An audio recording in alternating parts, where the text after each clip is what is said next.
At Learning Leaders, we're a proud community of learners. Learning means making mistakes, taking ownership for them, and reflecting on what can be done in the future to improve. Learning also comes from engaging with those who have different viewpoints, experiences, and ideals than your own. This is what we talk about when we talk about diversity, learning from others who do not necessarily share your worldview or prior experiences. Diversity generally refers to race, class, gender, or sexual orientation and sexual identification. But we can never forget that diversity is also about thinking differently.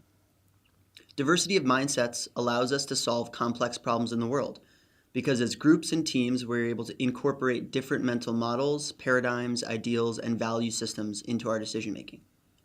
A common thread among many research papers that focus on the topic is that the outcomes of diverse groups of people generally outperform those of more homogeneous groups of people. This is because diversity in decision-making and of the decision-makers themselves combines shared experiences and generates results that maximize satisfaction for the greatest cross-section of those deeply involved and invested in the results of the decision. A diverse set of viewpoints also allows decision makers to confront ideas they individually may not have thought of. Not necessarily a novel concept, but a powerful one. In fact, according to a 2018 study in April from the National Bureau of Economic Review in the USA, an analysis of highly skilled occupations in fields such as law, medicine, science, academia, and management shows a positive relationship between diversity and the values of goods and services produced in the United States. While economic conditions and mindsets of Americans are currently not the same as those here in China or in other countries, this study is a great indicator of what's possible when diverse minds are melded. Progress. Our team's mission at Learning Leaders is to empower everyone to lead, delight, and inspire. And to us, that means preparing students to succeed in a diverse world. This is not a world of white American males with Ivy League degrees.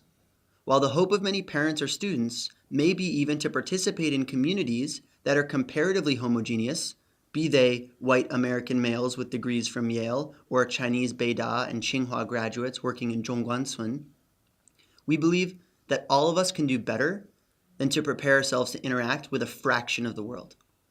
Influence, a result of improved public speaking and debating skills, is only able to be used when the audience is appreciated and understood. This is among the first lessons we share with our Introduction to Debate students. Communication skills are about connecting and bringing people closer together, not driving wedges between them. The closer we can bring ourselves to a world where everyone is heard, respected, and understood, the better. And that's what we're striving for at Learning Leaders. These are the values we want to share with our community. We have selected this problem precisely because it is something worth fighting for, not because it's easy. The issue that brings our commitment to diversity to the forefront of my mind is that we have heard in the previous days from some parents or members of our community who are concerned about coaches on our staff not coming from the USA or Western European countries. I'd like to directly address their concerns because others in our community may have similar questions, but perhaps more importantly, I feel like these concerns are actually misguided. Debate is a global activity.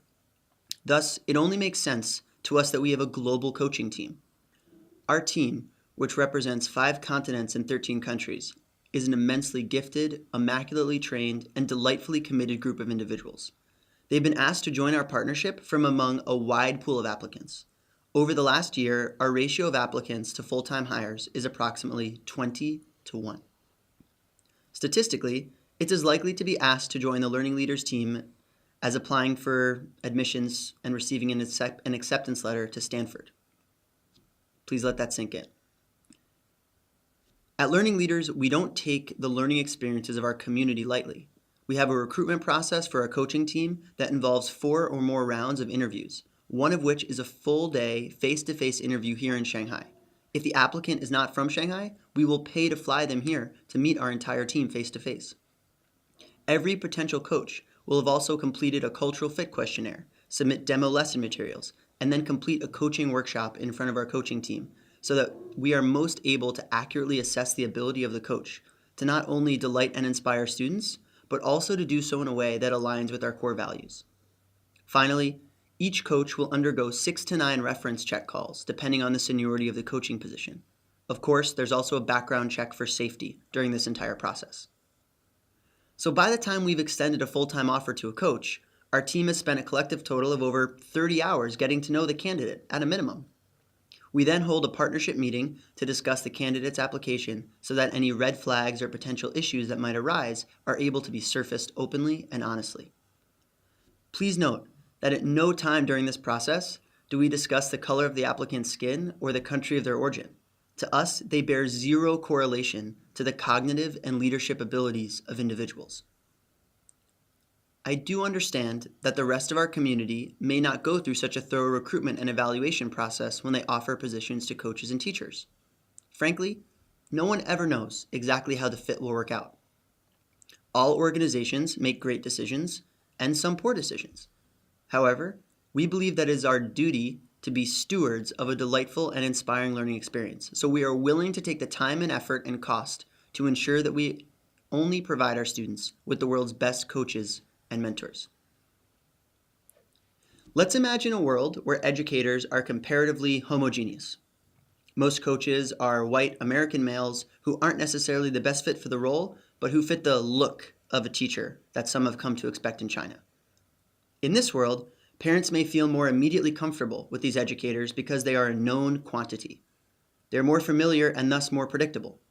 Parents are less likely to challenge or question them because they come from qualified backgrounds, although they may be less than qualified to do their work correctly.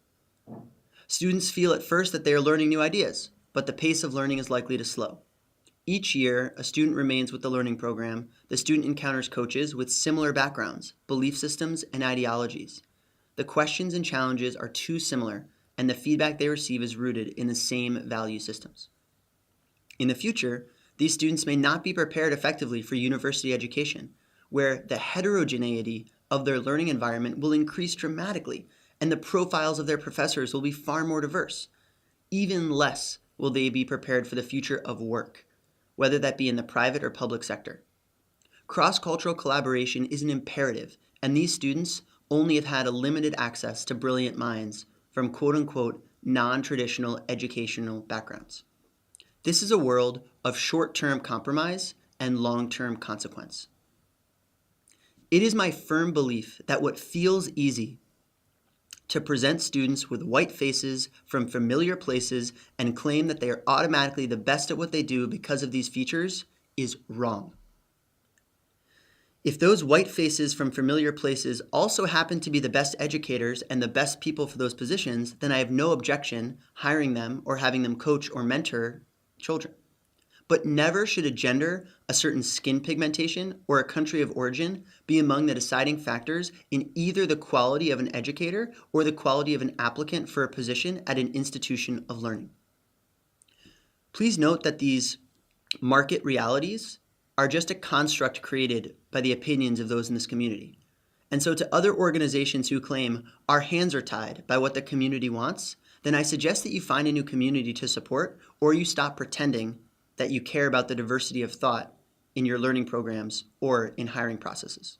To other institutions of learning, please do not tell us what you think and expect it shows us something meaningful about your values. Show us your actions, and we'll know what you really value.